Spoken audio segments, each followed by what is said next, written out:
Of Scottish and Irish ancestry, Jim Morrison was the son of United States Navy Admiral George Stephen Morrison and Clara Clark Morrison, who met in Hawaii in 1941 where Stephen Morrison was stationed.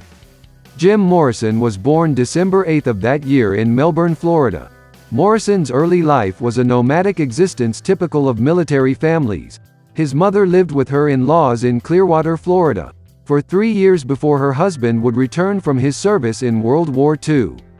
Upon his return, the Morrisons then had a daughter Anne Robin and a son Andrew Andy Lee. According to Morrison's brother, their parents had determined to never use corporal punishment on the children and instead instilled discipline and levied punishment by the military tradition known as dressing down, consisting of loud scolding and berating the children until they tearfully acknowledged their failings. As Andy states, the practice never drew a tear from his brother. Biographers record that during his youth Morrison was a dutiful, respectful son who excelled at school and greatly enjoyed swimming and other outdoor activities. In accordance with his parents' hopes, Morrison intended to follow in the military footsteps of his father. However, he became disruptive and a discipline problem in school when he discovered drinking in his adolescence, which developed into a lifelong pattern of alcoholism and substance abuse. Morrison graduated from George Washington High School in Alexandria, Virginia in June of 1961. The following August Morrison was sent to live with his paternal grandparents in Clearwater, Florida, where he attended classes at St. Petersburg Junior College. In the fall of 1962, Jim transferred to Florida State University. While Morrison attended FSU, he appeared in a school recruitment film, and in January 1964, urged on by an FSU professor, Morrison headed for Los Angeles, California. There he completed his undergraduate degree in the University of California, Los Angeles Film School. Jim made 2 films while attending UCLA, the first one entitled First Love and the second Obscura. Once Morrison graduated from UCLA, he broke off most of his family contact. By the time Morrison's music ascended to the top of the charts in 1967, he claimed that his parents and siblings were dead in materials distributed with the first Doors album. Morrison's father acknowledged the breakdown in family communications but said that he could not blame his son for being reluctant to initiate contact.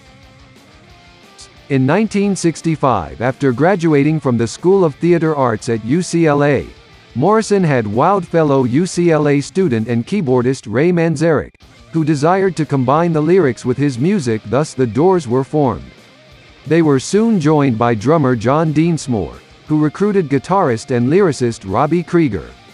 The name of the band was inspired by William Blake's poem The Marriage of Heaven and Hell, in which Blake wrote, "If the doors of perception were cleansed, everything would appear to man as it is infinite."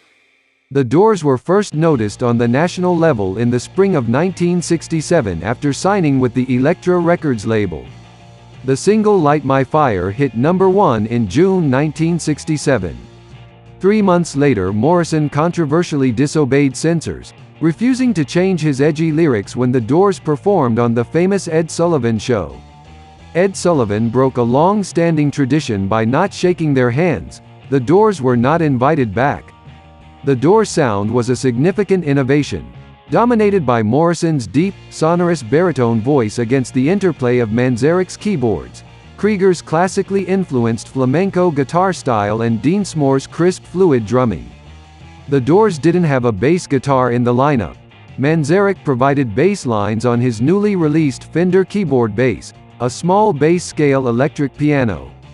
Though the group hired bass players in the studio, the Doors usually appeared as a 4-piece in concert. Morrison and Manzarek's film school education was put to effective use when the Doors produced a promotional film for Break On Through, decades before music videos became commonplace. The Doors continued to make innovative music videos, including ones for The Unknown Soldier and People Are Strange. By this time, Morrison's attitude towards rock music, the audience, and stardom began to take its toll. He became increasingly antagonistic towards fans, their requests for hit songs, and their lack of appreciation for his exploration into poetry and performance theater. By 1969, Morrison made a concerted effort to distance himself from the Lizard King image by growing a beard and wearing regular slacks, jeans and t-shirts.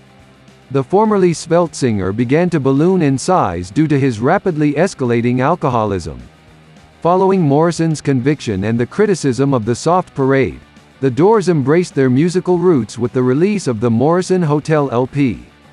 Featuring a much grittier, blues-based sound and lyrical content, Morrison Hotel shot the Doors back into the charts and into the hearts of their wavering fans. Morrison Hotel can be seen as Morrison's lyrical coming-of-age. The past tendencies towards the abstract and nonsensical, poetic borrowings had evolved into the earthy, sincere voice of an older, wiser man. Morrison's gravestone reads, "The meaning intended by the Morrison family when the inscription was selected is true to his own spirit."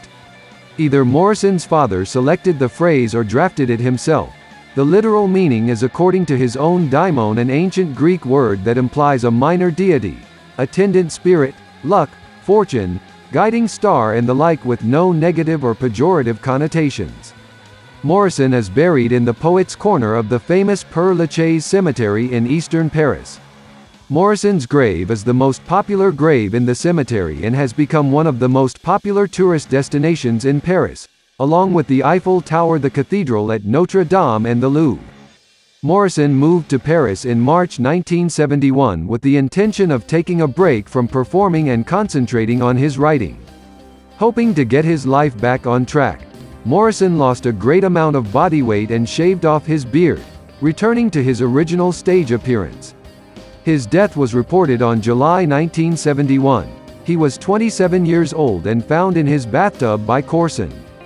Throughout Morrison's turbulent career, there had been numerous rumors that he had been killed in an auto accident or had died of a drug overdose. While still in his teens, Morrison discovered the works of philosopher Friedrich Nietzsche. After Morrison's death, John Densmore opined that the nihilism of Nietzsche killed Jim. Works relating to religion, mysticism, ancient myths and symbolism were of lasting interest, particularly Joseph Campbell's The Hero with a Thousand Faces.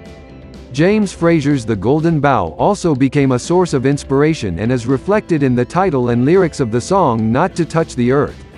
Morrison was particularly attracted to the myths and religions of Native American cultures.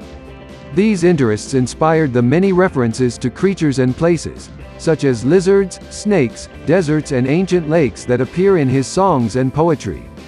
His interpretation of the practices of a Native American shaman were worked into some of Morrison's stage routine, notably in his interpretation of the Ghost Dance and a song on his later poetry album The Ghost Song.